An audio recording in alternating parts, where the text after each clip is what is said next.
Hello guys, আমাদের আজকে একটা বাথরুম ওকে হলো। এই যে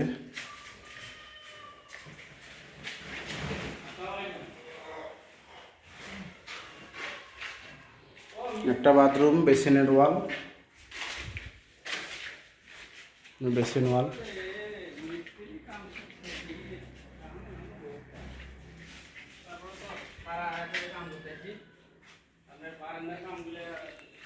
রান্নাঘরের শেল এবং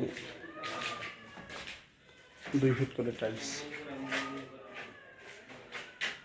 এখানে ডাবল লাইন, একটা ডাইরেক্ট মোটরে খাওয়ার পানি এবং ট্যাঙ্কির পানি।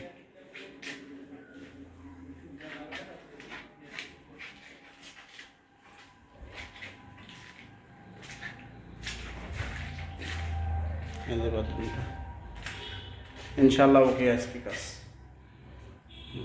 এনে তাওয়া রাখার স্ট্যান্ড, লো কমোড এবং শাওয়ার। এই যে শাওয়ার, এই যে টেপ। ধন্যবাদ, আল্লাহ হাফেজ।